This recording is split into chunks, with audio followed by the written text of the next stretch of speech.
And he called up the pastor of Bel Air Pres and asked him how to be saved. And he said the sinner's prayer on the phone with the pastor from Bel Air Pres. And I said, Sydney, for real? That happened for real? So that's maybe exciting. Norm, we'll see him in heaven. Yeah, won't that be interesting? That's amazing.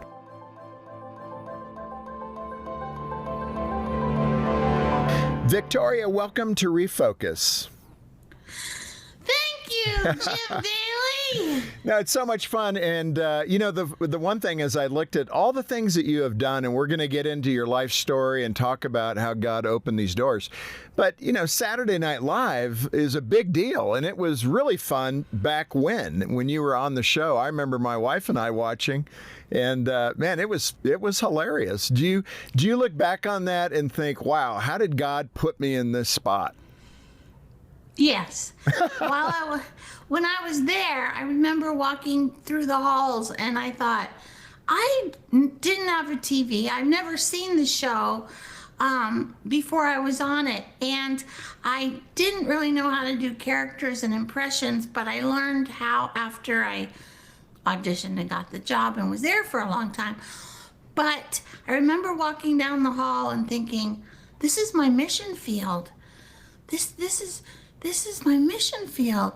And so I tried to witness to the cast, when I got the opportunity. Yeah, that's so good. I mean, I remember working in business before I came to focus on the family, and a mentor of mine said, hey, just be a Christian where you're at, And that's so simple when you think about it, whether you're doing Saturday Night Live, which would have some rough edges, and we'll get into that. But first, Victoria, let's talk about your childhood. I mean, how did you end up in Southern California? What was your childhood like? What was going on? Well, my dad was a great example of bringing Jesus into wherever you are. He was so good at that because my dad was in vaudeville. He was a gymnast, juggler, trampoline guy, and he became a born-again Christian when he was about 30 or 35, I think. After he married my mom, she led him to the Lord. So he became a Baptist deacon, and my childhood was so unusual because he would be teaching girls gymnastics in the backyard on the beam bars and trampoline, and then we'd be in church, 3 nights a week, in the gym 5 days a week, no TV, and I had a great childhood. Yeah. But my dad studied the Bible, and he had that book, Kingdom of the Cults, and he studied it and underlined it, and he got the Quran, and he underlined, and I said, Daddy, why do you think Christianity is the truth? And he said, it makes the most sense. There you go. I would tend to agree with him, but it just seems right.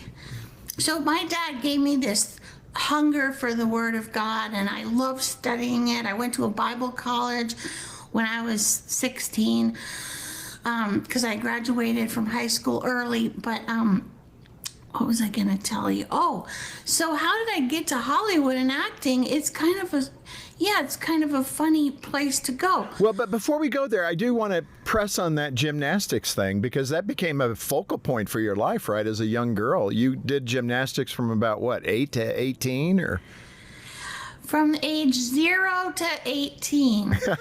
That whole gymnastics thing, but that taught you discipline, that taught you a lot. My niece did regional gymnastics. I mean, she was aiming for the Junior Olympics. It demands a lot out of you. So is that where you kind of formulated that ability to concentrate and perform and do those kinds of things? Yes, it's a very great sport. It teaches you discipline, and it teaches you delayed gratification. It took me 5 years to learn how to stick a handstand.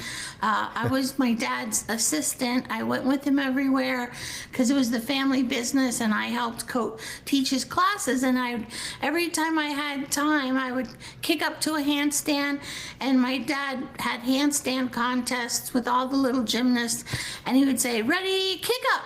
And then he'd go 1,000, 2, 1,000, and then we'd try to stick stick it. And so it took me 5 years, and then I could stick it. I could stick it anywhere, on a fire hydrant, on top of a car. And that was like, I just took it for granted until I went to Hollywood, and I thought, how can I stand out in this crowd of talented people that are way more qualified than me? And I thought, hey, I bet none of them could do a handstand and hold it. So that was like my little gimmick that helped me stand out. My oncologist, my cancer doctor, I said, Dr. Rexer, I was doing a handstand in New York at the Plaza for the SNL 50th. I was so excited. I mean, I wasn't on stage. I was in my hotel room. And I said, I fell on my head, and I heard my spine go, and he goes, don't do that anymore. Yeah, there you go. Don't ever do that again. That sounds like my doctor. Yeah, he told you to quit doing handstands? Well, you just told me to quit doing sports of different types because it's not good for my 65-year-old body. But let me ask you, Victoria, you made that commitment to Christ at 8. Did you know what you were doing at 8 years old to say, Lord, come into my life? How does an 8-year-old know that? No, I was 6 years old, and this is how I knew.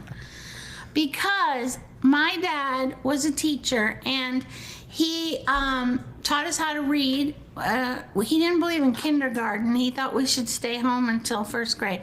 But anyway, I think when I was 6, I learned how to read.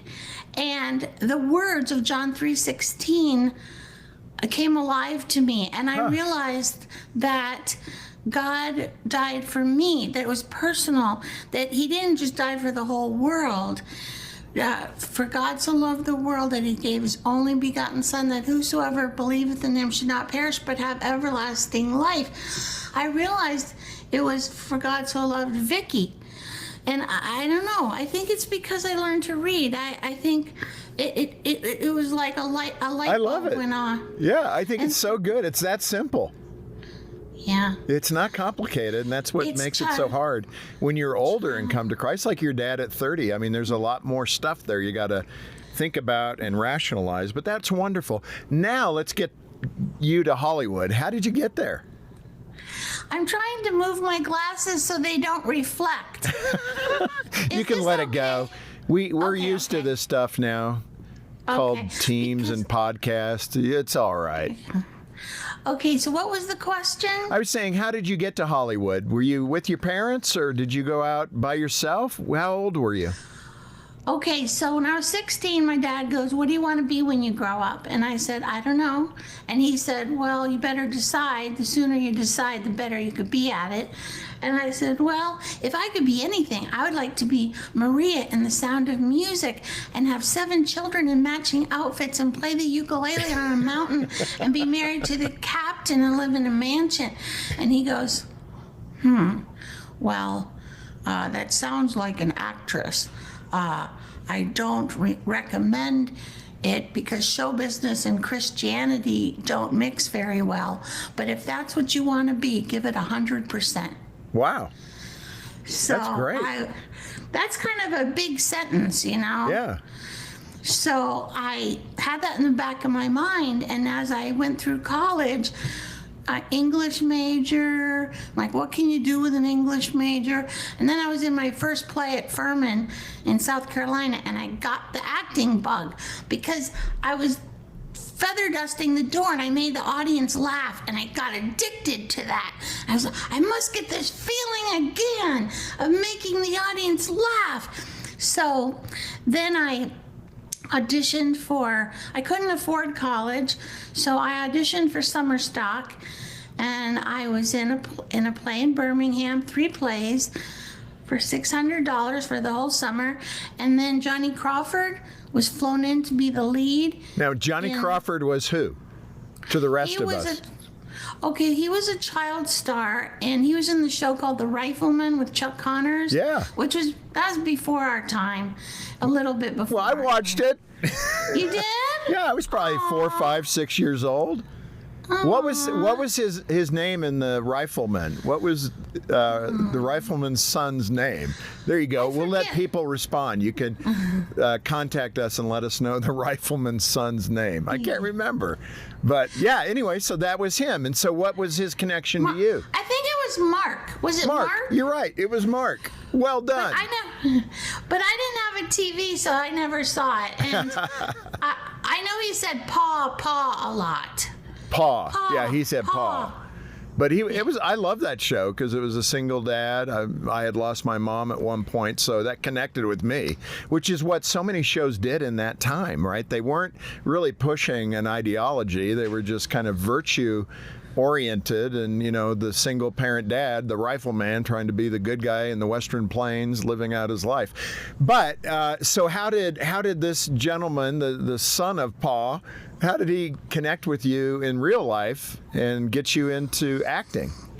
Well, I was in the chorus line, he was the lead, and I was doing handstands on fire hydrants, and I was doing flips in the chorus line, and of course the choreographer liked that. In real life, people don't reward you for flipping over, but in show business, they do reward you. So, like, I was a secretary for a lawyer once when I was a temp, and I did a back handspring for his birthday, because the secretaries were singing happy birthday, and they all looked at me like I was crazy. I'm sure. Like, they're not used to that much fun. Yeah, but then if you do it on stage, everyone claps and they're happy about it. So anyway, Johnny saw me doing handstands and he said, "Hey, you would be good in my nightclub act in Hollywood as the comic relief. I sing 30s songs and you're like a 30s girl." And so he gave me a one-way ticket to Hollywood. And I said, "Well, I can't go unless you ask my parents." And I couldn't afford college the next year. I didn't know what I was going to do. My parents couldn't afford it. And then my parents told him yes. They go, "Okay, you can go off with a strange man to Hollywood." Right, wow. Yeah, I can't believe it. I'd never let my daughter do that. And so I slept on his couch. And then I got a job for about a month.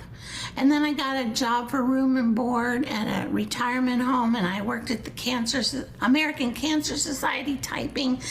And that's amazing. So in the midst of all that, somehow Johnny Carson also entered the picture. How did you connect with Johnny Carson? I used to love that show. I watched it all the time. Yes, me too. Well,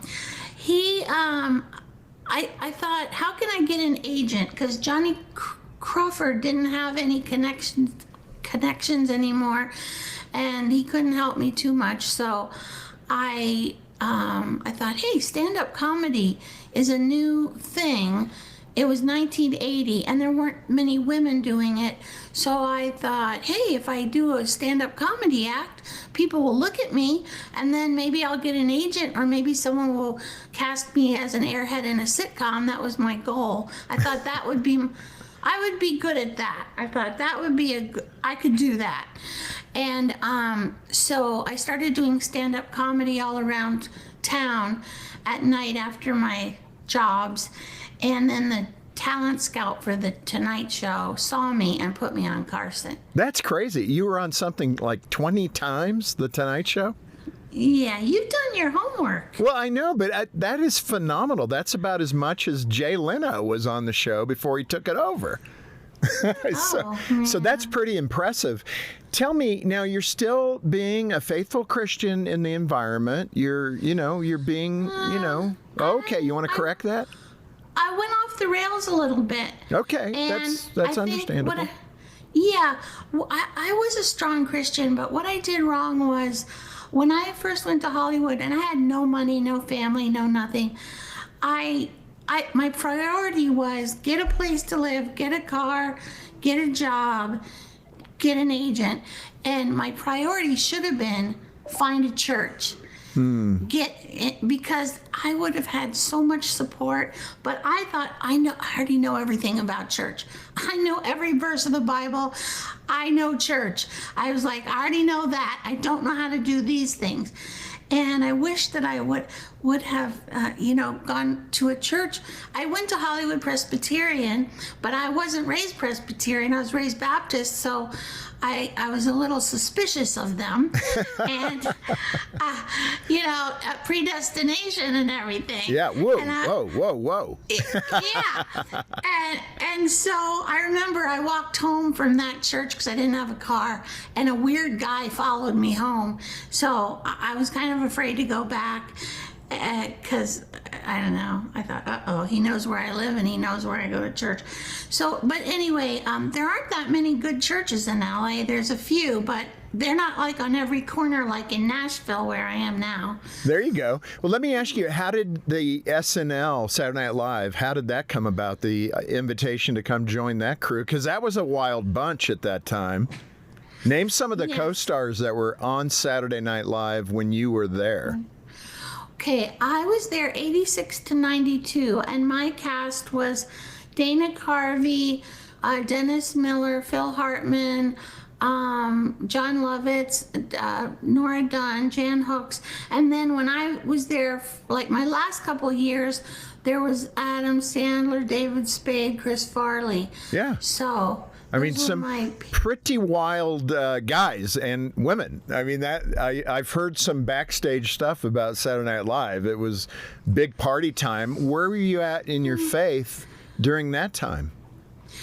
Well, my faith has always been strong. At Saturday Night Live, I was the only cast member with a baby. I was married and I had a 3-month-old baby. So I didn't go out.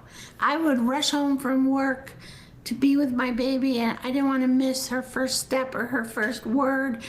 I don't think there was that much partying when I was there because John Belushi had died from drug overdose, and Lorne Michaels, our boss, our producer, was friends with him, and drugs wasn't cool anymore because people were dying from drugs. Yeah. And I didn't see any drugs at my work there. Oh, that's interesting. Yeah, the impression is it was flowing in the back. But tell me about Dana Carvey. He seems like a pretty good guy. He's a very sweet, super talented little leprechaun. He used to do the George H.W. Bush impersonation, 1,000 points of light, that whole thing. It was so funny. We loved it. Did you, in that context... Yeah, go ahead. Not gonna do it. Not gonna do it. Not gonna do it. Not gonna do it. Bush. But the other aspect of that is you did have some say, which I thought was really amazing for NBC and for the Saturday Night Live show and producers to let you speak about the script. Like you were able to reject some things. Discuss that. What were some things that you would turn down and they were okay with? Yeah, I turned down a sketch where we were always trying desperately to get airtime, competing against each other, had to write our own material. Oh, wow. So, yeah, so one time I was always saying to Lauren, I didn't have any lines this week.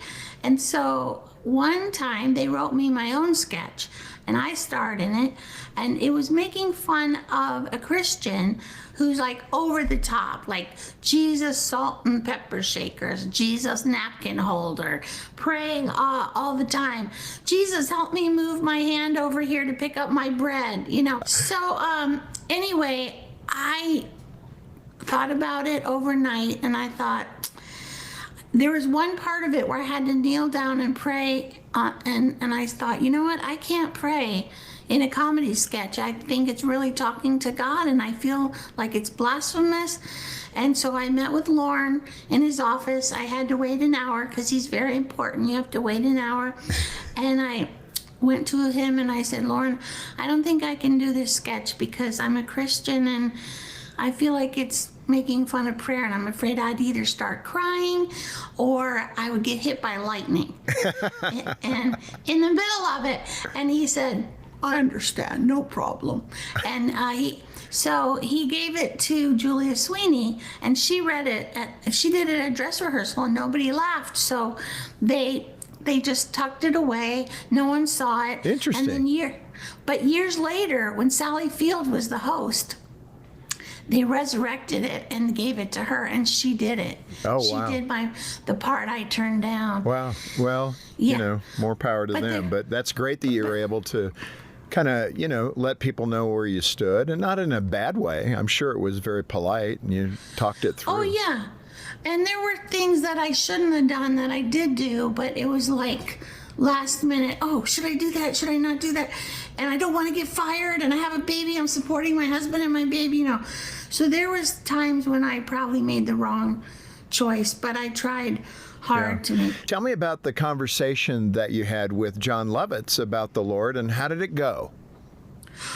Well, John Lovitz, I love him.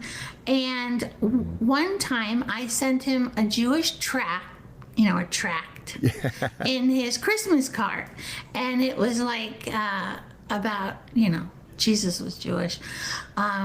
Jesus is the Messiah, and the Bible verses that prophesy that Jesus fulfilled. And so anyway, ever since that Christmas card, my camera It's just having fun. Let it go. Okay. So ever since that Christmas card, every time I would see John Lovitz, he would bring up Jesus, and he would say, you can't be Jewish and Christian. It's like oil and vinegar. They don't mix. And I said, John, Jesus was Jewish.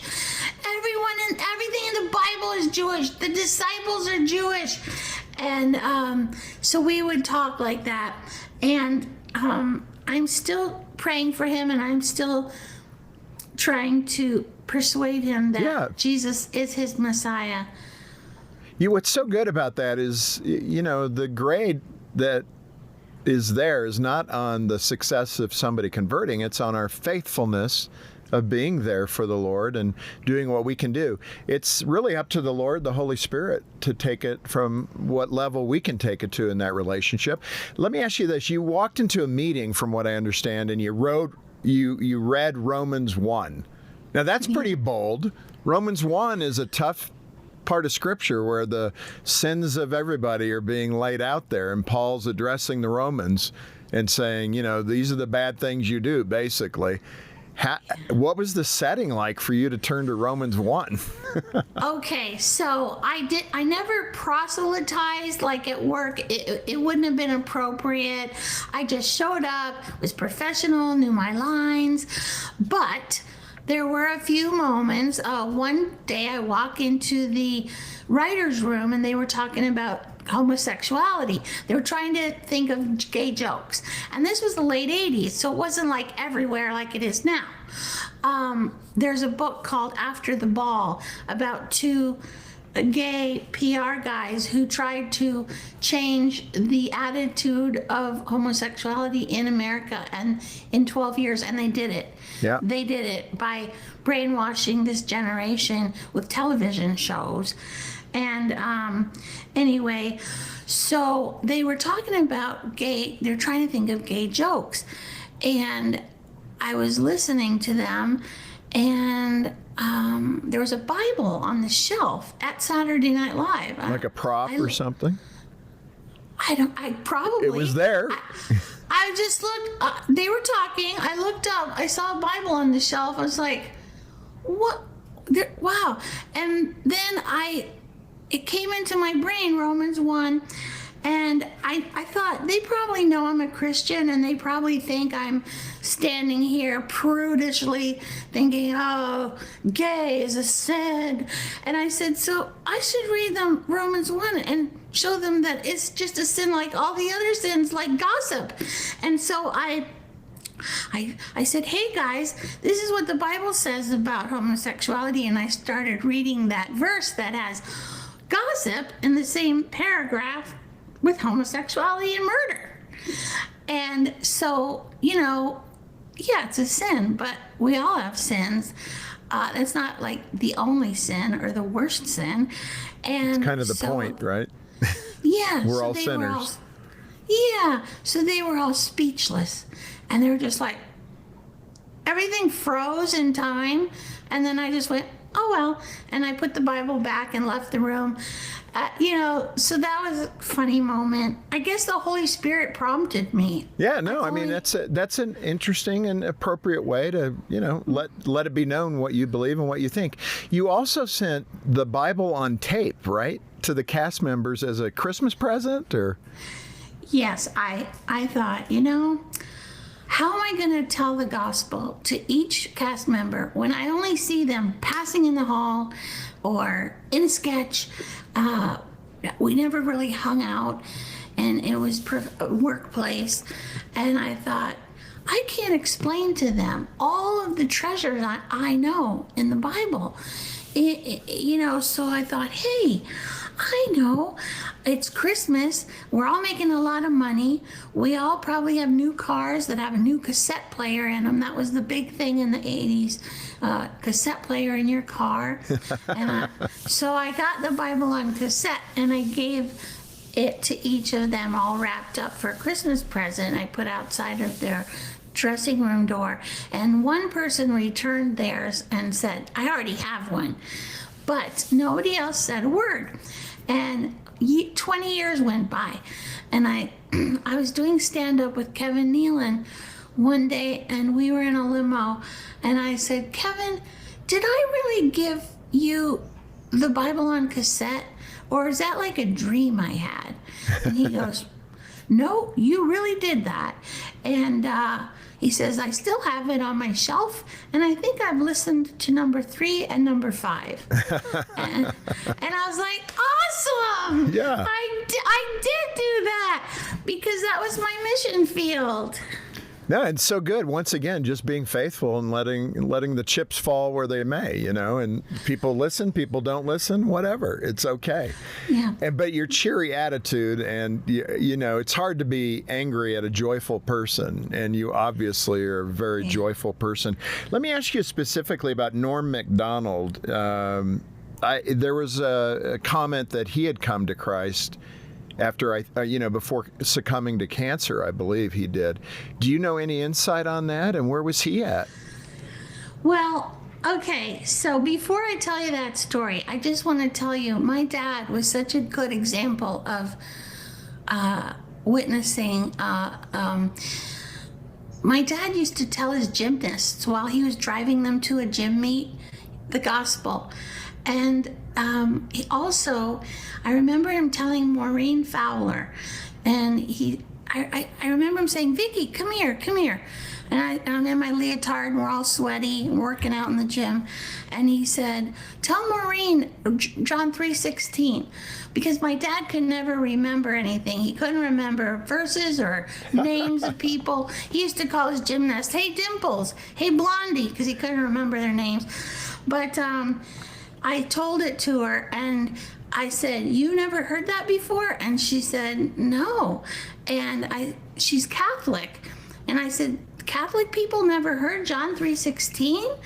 And I just remember that. Now, years later, I was in a comedy club, and she came up to me with a hat and a wig on, and she said, Vicky, I have cancer. I have breast cancer.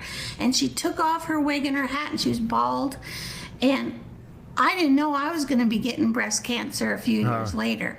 But she said, I just wanted to tell you that your father was the first person who ever told me about Jesus.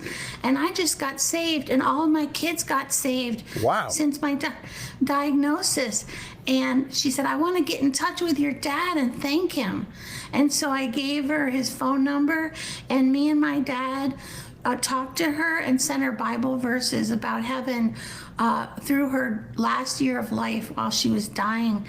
And she was only 36 years old. Yeah. But what an example for a parent to show a child. Oh, yeah. I mean, it's beautiful. And, even in the industry that you worked in, what strikes me is people are people. We are all sinners, saved by grace for those who claim Christ. But in that context, when your mortality is right in front of you, like with breast cancer or prostate cancer or pancreatic cancer or heart attack, whatever it's going to be, there is a reckoning. It's like in your soul, you're going, okay, is there more to this life? It's a perfect time to talk to people when they're thinking about it, right? Because we go through this life, Vicki. We don't, man, I can only imagine. You're Saturday Night Live. You're doing Johnny Carson. You don't think this is going to end. There's not going to be a last breath. And that's most of us. Then you get a little older, and now things start happening, and you start thinking about, is God there? Is Jesus who he said he was? Do you find yourself having more of those kind of conversations with your friend group that aren't believers?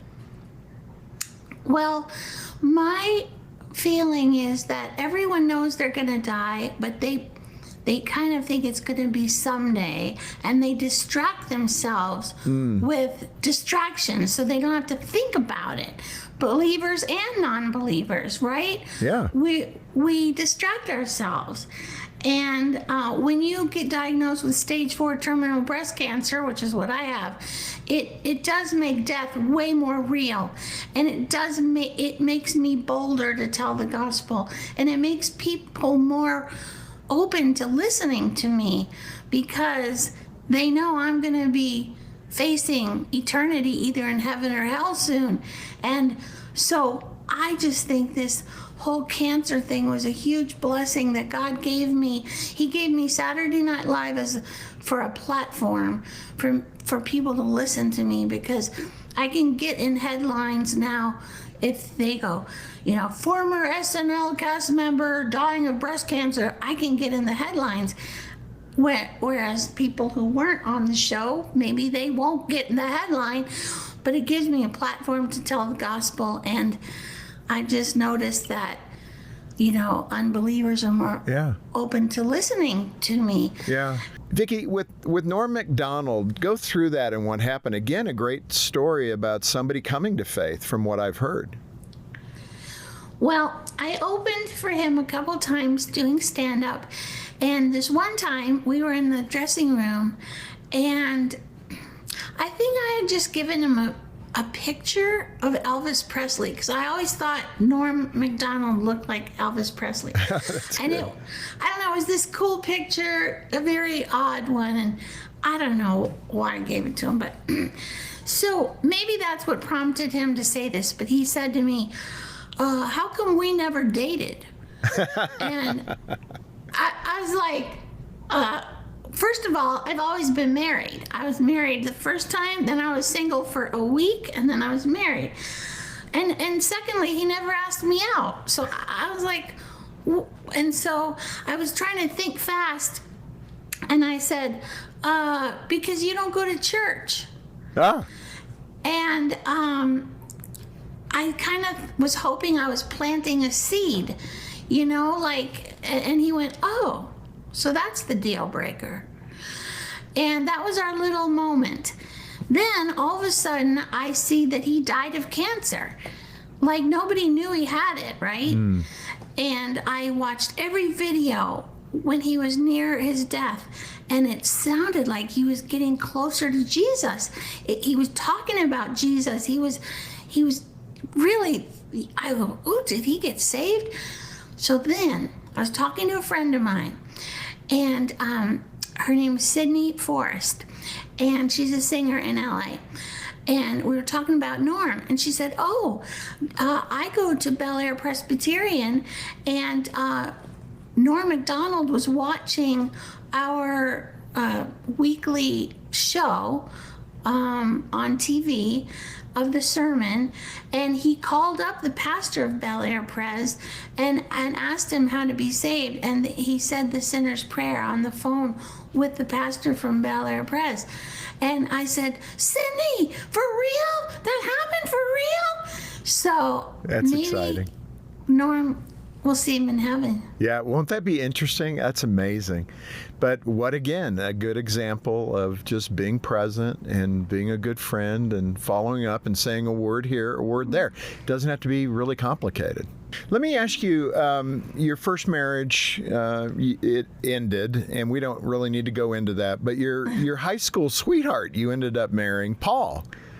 Yes. That had to be, how did you get reconnected and I know of one other couple that is true of. A good friend of mine, he and his wife, they went to the prom together. It was over in high school, and then he later got married. She got married and all that. But her husband died, and Jim was divorced, and it just all came back together for them in their 60s now. So it happens, but it's rare. But tell us about your story. Well, I tracked him down. The man is supposed to be the pursuer. I don't know. What happened was I was supposed to get married at 17 to Paul, who I'm married to now. And his dad said we were too young and we weren't allowed. So I gave him back the diamond ring. I was mad that I thought he should have disobeyed his father. And so, it was unfinished business. And so he married someone else. So I married someone else. And then I heard he was getting divorced, and I was getting divorced. And so I called his mom. My mom suggested it. And I said, I don't know his number. And my mom said, I have his mother's number. So I called his mom, and we got reconnected. We've been married 33 years. So how did Dad feel about it at that point? Was he still here? Well, his dad was a doctor, Dr. Wessel, and I had gotten famous in the 10 years since he'd said I couldn't marry into the family. So I guess he probably liked that, maybe. But so he was okay with it at that point. Now that you were older than 17, I guess. now that I was older and rich and famous, I was good enough for his son to marry me. Well, there you have it. That's crazy. Hey, I have a clip from your comedy show, and I want to play that clip and just ask you a question about it. I think it's with Paul, your husband. Was he a fireman? He was a SWAT guy, Metro-Dade police helicopter. Okay, so pilot. Police helicopter. So let's play this clip, and we'll bounce off of it.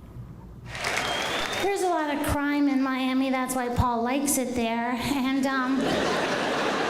we were driving along, and the car next to us had these scary-looking guys in it. And I said, Paul, that car has hoodlums in it. He goes, Vicky, they can read your lips. I go, oh no, they could shoot my brains out. He goes, it takes some marksman to hit that baby. Yeah, that's how he flirts with me. It's okay. Taking this course at church called How Now Shall We Live by Chuck Colson, and we had to memorize Nietzsche and Darwin and everything. I go, Paul, this is so hard, my brain's gonna explode. He goes, if your brain exploded, it would sound like this. Yeah, he said that. I was like, hey, that was good. How do you spell? Yeah. Well, the truth of the matter is nobody gets to do the things that you've been able to do and achieve without being smart. So I know you're smart, but I get the comedy part of that. So you and Paul have this good back and forth. Is that actually true? Did all of that actually happen? Yes, because I don't know how to write jokes, so I just write down my real life and throw it up on stage. But yeah, we've had a very challenging marriage.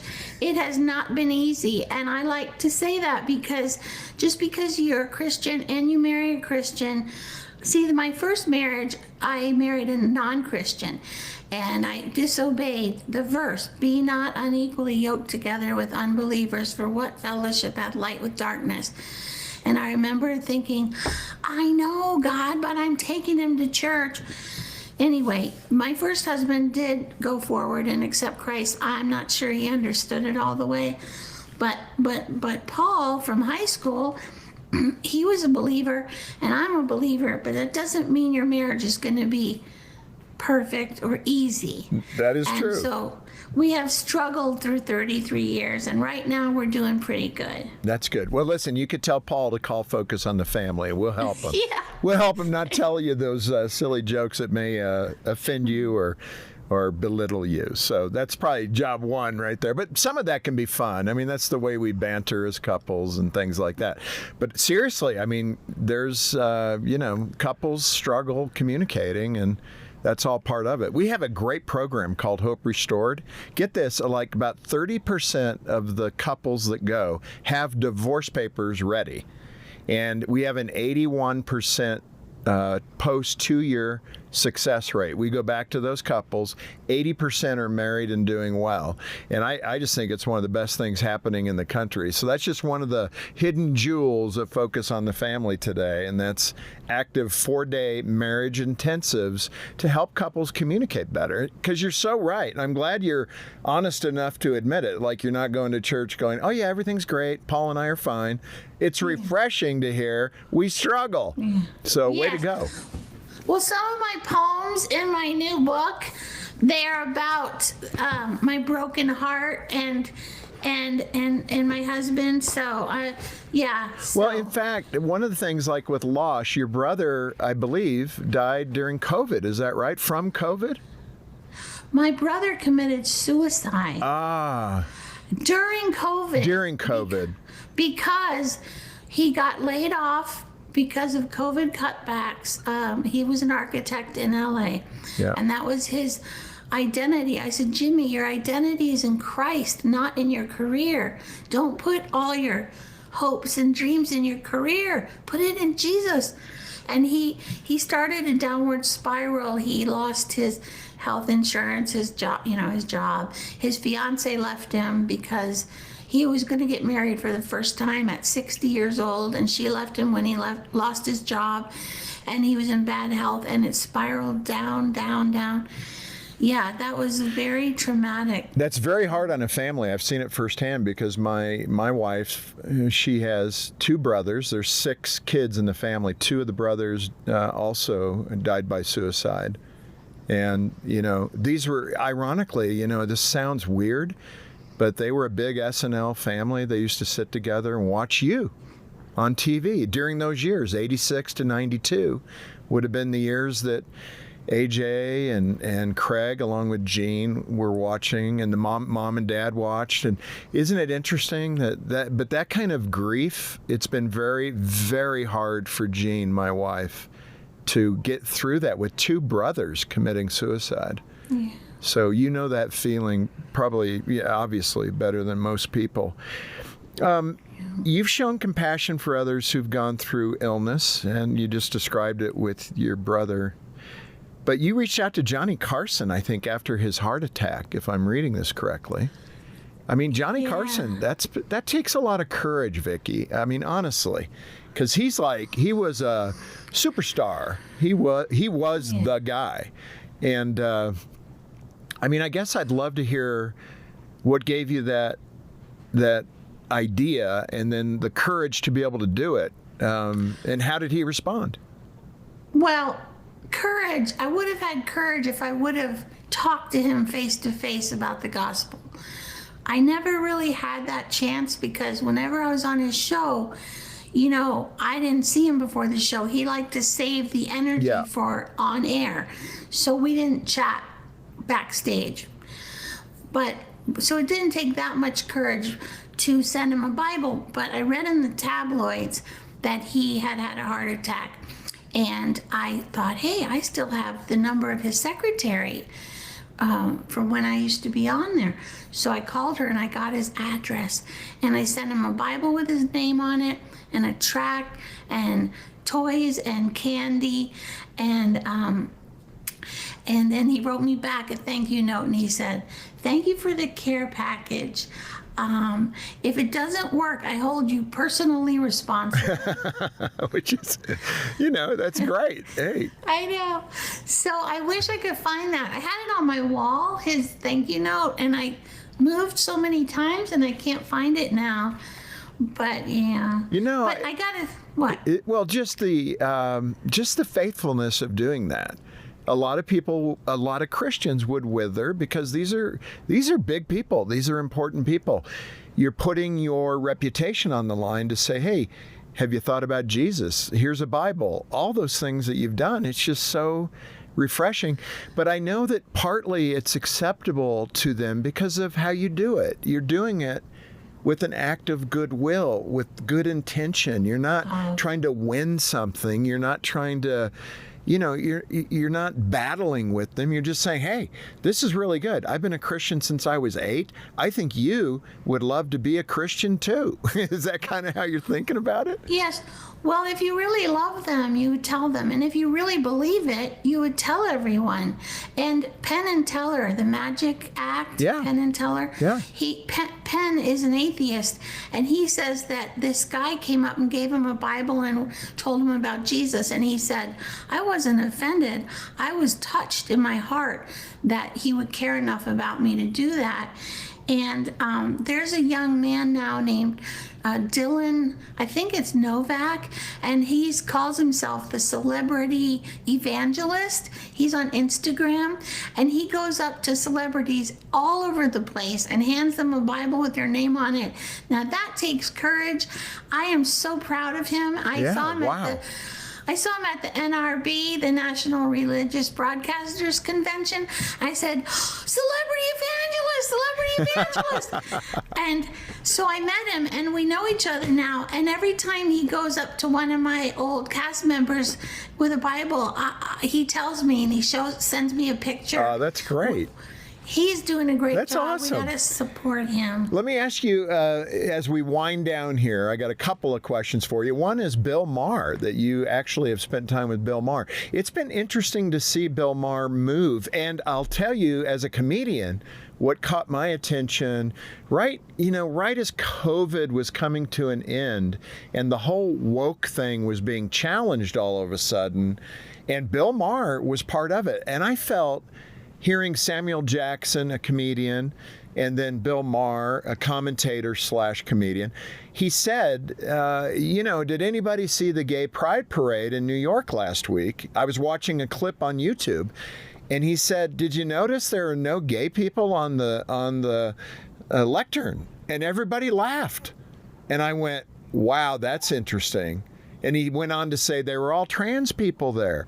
What happened to being gay? Is that just so normal now?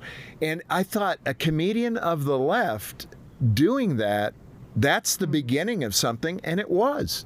Comedians are on the edge of culture. They know what is safe to say and what is not. Seeing comedians like Bill Maher and then Dave Chappelle, kind of canaries in the cave of woke, and they're telling jokes about it, and it seemed to give weight to people being okay saying funny things again or questioning it out loud, which it had gotten to the point where you couldn't do that. You'd be fired. But I felt like the comedians kind of led the way in that regard. But speak about Bill Maher and your interactions with Bill Maher. He's interesting to me. He's very interesting. Very smart. Yeah. I wish he would have me on his show. I bet he's afraid to have me on. I opened for him a lot in stand-up in Vegas, and also I was on Politically Incorrect 12 times. And I brought the Bible out one time, and I read Ephesians 2:8 and 9, and his audience clapped. I thought they would boo me. They clapped. So I don't know. I think I see Bill Maher swaying to the right politically, but I don't know if he's leaning towards Jesus, but I would love to witness to him if I got the chance. Maybe No, I mean, again, being on the show 12 times, that's incredible. And, we've been talking about maybe we can get him on the ReFOCUS podcast. We'll see. But, that connection there, Charlie Kirk, you have a portrait of him behind you. And Charlie Kirk, I've watched that session, that YouTube piece of Charlie Kirk and Bill Maher going at it, and I thought it was very direct, both of them, but very good, and they seem to like each other, throughout the whole thing, and it's such a great example of what we need to be as Christians. Again, straightforward, don't give up truth just to be accepted, but be strong with truth, but you can be winsome, you can be fun, you can, kind of jab them a little bit, especially somebody like Bill Maher. He could take it. Yeah. I think he would appreciate people witnessing to him because he's a truth seeker. He is seeking the truth, but he hasn't found it yet. Yeah, no, that's really, really good. Well, Victoria, this has been so good, and I appreciate it. And thank you for the witness that you have been. I was so excited to talk to you. Your daughter was on the Focus on the Family program, and she did a wonderful job, Scarlett. And wow, you could be very proud of her as a mom. Yes, she's just started a new podcast called Pardon the Mess. So she's Pardon a the podcaster. mess. Yeah. That's good. I like it. Well, that's great. Tell Paul hello. Tell Paul if he wants a little bit of advice, just have him give me a call. Not that it's going to work, and I may not have all the right answers, but I'll tell him not to mention the blonde joke. My wife once said, who is blonde, the dumbest blonde I ever met was a brunette. She obviously got her hair colored. Oh, I didn't get it. I know. There you go. Well, anyway, Vicki, thanks so much for being with us. Appreciate it. Thank you.